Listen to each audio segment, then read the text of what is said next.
नमस्कार। अगर आप कोई भी आसन नहीं कर पाते हैं, आपके पास इतना टाइम नहीं है कि आप अलग अलग आसन को परफॉर्म कर पाएं, तो आज हम करेंगे सूर्य नमस्कार। एक ऐसा आसन, अगर आपने ये करना सीख लिया तो आप समझ जाइए आपकी जितनी भी प्रॉब्लम्स हैं, चाहे वो आपकी फिटनेस से रिलेटेड हो, चाहे वो आपकी मसल से रिलेटेड हो, चाहे वो आपकी नर्व्स, आपकी नसों से रिलेटेड हो, चाहे वो आपकी लंग से रिलेटेड हो, किडनी से रिलेटेड हो, डायबिटीज से रिलेटेड हो, किसी भी तरह की प्रॉब्लम हो, अगर आपने सूर्य नमस्कार की प्रैक्टिस की और उसे डेली अपने दिनचर्या में यूज किया, डेफिनेटली आपकी प्रॉब्लम का सॉल्यूशन आपके हाथों में होगा और आपको सिर्फ परफॉर्म करना है। इसके हमारे 12 स्टेप होते हैं, बहुत सारे बेनिफिट्स होते हैं, लेकिन आज का जो मेरा फोकस है वो इस बात पर है कि आज हम सीखेंगे किस तरह से, अगर हमने कभी नहीं किया है या फिर हमसे अच्छे से नहीं हो पाता, तो कैसे उसको इजीली कर पाएंगे। हमारा ध्यान आज उनके नामों पर नहीं, आज सिर्फ और सिर्फ हमारे काम पर होगा, मतलब प्रैक्टिकल पर होगा। मैं आपको करके दिखाऊंगी और बताऊंगी कि कैसे कैसे करना है, सांसों को लेना है, होल्ड करना है, छोड़ना है, सब कुछ बताऊंगी। लेकिन जब वीडियो को पोस्ट किया जाएगा तो टेक्स्ट में लिख दूंगी इनके नाम क्या है। नेक्स्ट बार जब हम आएंगे तब आपको नाम के साथ और बहुत सारी प्रैक्टिस के साथ मिलेंगे। चलो, आप रेडी हैं? स्टार्ट करते हैं। आज की आपकी एनर्जी, आपकी अंदर की पावर को और इंक्रीज करेंगे। All the best. सबसे पहले मैं आपको एक बार एक झलक दूंगी कि कंप्लीट अगर हम ये सेट करेंगे तो कैसे किया जाएगा। एक बार आप देखिए।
तो आई थिंक आपको समझ आ गए होंगे, ये हमारे 12 स्टेप होते हैं।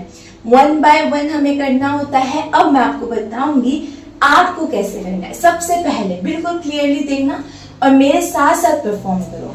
बिल्कुल आराम से आपको आपकी मैट के ऊपर कॉर्नर से थोड़ा सा आगे यहाँ आकर खड़े हो जाना है। जैसे हम प्रेयर किया करते हैं वैसे ही करना है। पहला पोज, सबसे पहले आपको क्या करना है, बस अपने दोनों आर्म्स को ऐसे लेकर जाइए, अपनी छाती के पास लेकर आना है और प्रेयर करनी है जैसे हम प्रेयर करते हैं। सेकंड वन, ये हमारा पहला स्टेप हो चुका है। सेकंड स्टेप में क्या करना है, आपको सांस लेनी है, मतलब इनहेल, सांसों को लेकर जाना है और उसके बाद पीछे की तरफ बैंड करना है खुद को। जितनी आपकी कमर आपको सपोर्ट दे उतना ही पीछे जाना है। नहीं जा पाते हो ज्यादा तो ज्यादा जरूरी नहीं है। बैक में बहुत पेन है, कोई सर्जरी हो रखा है, कोई भी आपका ऑपरेशन हुआ है तो आप अवॉइड कर सकते हैं। चलिए देखते हैं कैसे करोगे।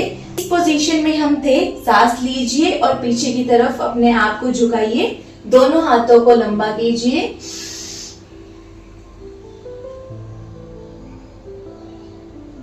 रिलैक्स, यहीं तक करना है। उसके बाद क्या करना है, जब आप अपने आप को बैंड कर चुके हैं उसके बाद आपको अपनी सांसों को बाहर निकालते हुए नीचे की तरफ झुकना है। सबसे ज्यादा जो प्रॉब्लम देखी जाती है वो इसी थर्ड स्टेप में देखा जाता है कि आपसे बिल्कुल स्ट्रेट रहते हुए आपकी कमर भी स्ट्रेट, आपकी जो नी है वो भी एकदम स्ट्रेट होनी चाहिए, मतलब आपके घुटने मुड़ने नहीं चाहिए, ऐसा होता है। लेकिन अगर आप फर्स्ट टाइम कर रहे हैं या फिर आप इसको डायरेक्टली ऐसे नहीं कर पाए तो डेफिनेटली आप बैंड कर सकते हैं। देखो हमारी पोजीशन होती है ऐसे, आप इसको बैंड कर सकते हो और थोड़ा सा पीछे जा सकते हो। अब आपको सांसों को छोड़ना होता है और नीचे आकर अपने पैरों को टच करना होता है। अब मैं आपको करके दिखाऊंगी तो आपको समझ आ गया होगा। अब हम देखते हैं कहां पर हमने छोड़ा था और कैसे इसको कंटिन्यू करना है। अब आपको क्या करना है, बैंड हो चुके हो, वापस नीचे तक आना है। हम ऐसे हैं, breathe out, touch your toes. अगर आप नहीं कर पा रहे हैं इसको बैंड करना है और इजीली आपका टच हो जाएगा। चलो वापस आप ऊपर आ जाइए। वैसे हमें वापस ऊपर नहीं आना है, मैं सिर्फ समझाने के लिए आई हूँ। तो यहाँ तक हमारे 3 स्टेप्स कंप्लीट हो चुके हैं। फोर्थ में क्या करना होता है, जैसे ही हम नीचे तक गए हैं, हम ऑलरेडी नीचे हैं, आपको अपने राइट वाली लेग को पीछे की तरफ लेकर जाना होता है और इस तरह से इसको स्ट्रेट करना है। यहाँ पर 90 डिग्री का आपको एंगल बनाना है, मतलब आपको इसे बिल्कुल स्ट्रेट रखना है। अपने आप को नीचे की तरफ लेकर जाइए, अपने दोनों हाथों को यहाँ रखिए, सांस लीजिए। Very good.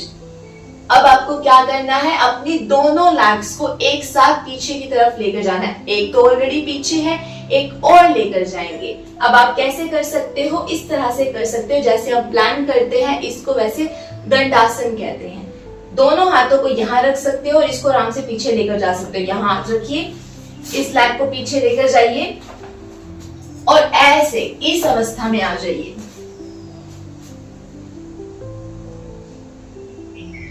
इसको करने का तरीका कुछ और है, मैं आपको सिंपल वे में करवा रही हूँ। नेक्स्ट टाइम आपको बिल्कुल रियल पॉजेस करने होंगे। पहले आप प्रैक्टिस करना, रिलैक्स। अब क्या करना है, आपको अपनी हिप्स को ऐसे ऊपर ही रखना है और आपको अपनी नी को नीचे रखते हुए अपनी चिन को यहाँ पर लगाकर अपने हाथों को यहीं रखकर नीचे जाइए। बस रिलैक्स कीजिए। Very good. आप हर पोजीशन को होल्ड कर सकते हैं आपकी बॉडी की कैपेसिटी के अकॉर्डिंग। रिलैक्स। अब क्या करना है, अब हमको करनी है भुजंग आसन। उसके लिए आपको सबसे पहले क्या करना होता है, आपकी पोजीशन ठीक कीजिए। ठीक करने का मतलब है बिल्कुल स्ट्रेट हो जाइए, आपके शोल्डर्स को थोड़ा सा रोल कीजिए। रोल का मतलब होता है अभी हम इस अवस्था में हैं तो जो हमारा शोल्डर होता है बाहर की तरफ निकल रहा है, इसको पीछे की तरफ लेकर जाइए। Breathe in, relax. बारिश आ रही है, मन तो कर रहा है कि वहां पर शूट करें बट कर नहीं पाएंगे। आपको आवाज में थोड़ी सी डिफिकल्टी हो तो आप आसन के ऊपर थोड़ा ध्यान देना और बस आपको ऐसे ही फॉलो करना है। चलिए अब हमारा नेक्स्ट स्टेप करेंगे। उसके लिए आपको क्या करना है, अपने दोनों पैरों को ऐसे टिकाइए नीचे और दोनों हाथों को थोड़ा सा आगे कीजिए ताकि आप आराम से ऊपर जा पाए। अपनी हिप्स को जितना ऊपर उठा सकते हो उतना ऊपर उठाइए। ये हमारा डाउनवर्ड डॉग है। पैरों को दोनों को नीचे टिकाने की कोशिश कीजिए। अपने चेहरे को यहां तक लेकर आइए। रिलैक्स कीजिए। अगर आपसे नहीं हो रहा है, नीचे नहीं लगा पा रहे हो, पैरों को पूरा नहीं जमा पा रहे हो, कोई बात नहीं। आपको क्या करना है, इसको थोड़ा सा क्लोज लेकर आइए, इसको थोड़ा सा अप कर सकते हैं और जहां तक लेकर जा सकते हो अभी वहीं तक लेकर जाइए। रिलैक्स कीजिए।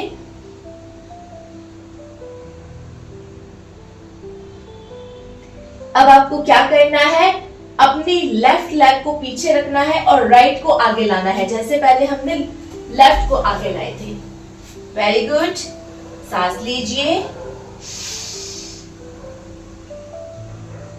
हम बहुत करीब हैं, अब ध्यान से देखना। अगर आपने स्टार्टिंग के स्टेप्स अच्छे से समझे हैं तो ये आप इजीली कर लोगे।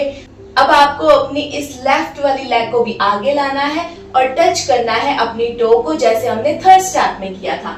ले आइए, वेरी गुड, टच कीजिए।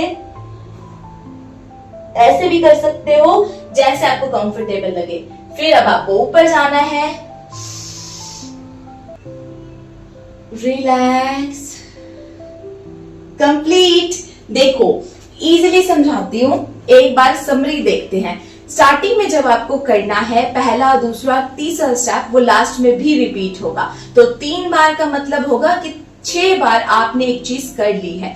उसके बाद जो हमने बीच में किए हैं उनका आपको ध्यान रखना है। जब हम अपनी लेग को आगे लेकर जा रहे हैं, पीछे लेकर जा रहे हैं, होल्ड कर रहे हैं, तो अपने आप को कष्ट नहीं देना है। अपनी सांसों का ध्यान रखना है, अपनी पोजीशन का ध्यान रखना है। आपसे 1 बार नहीं होगा, 2 बार नहीं होगा, 10 बार नहीं होगा, लेकिन होगा जरूर। इसीलिए आपको प्रैक्टिस करनी है, आपको बार बार ट्राई करना है, लेकिन बिल्कुल इजीली करना है। अगर आपको पेन है, आपको कोई दिक्कत है, तो आप मत करना। अगर आप फिर भी करना चाहते हैं तो डेफिनेटली डॉक्टर से परमिशन लेने के बाद और किसी एक्सपर्ट की गाइडेंस के अंदर ही करना, ठीक है? वो आपके लिए सेफ रहेगा। क्या क्या बेनिफिट है, क्या करोगे इसको करके?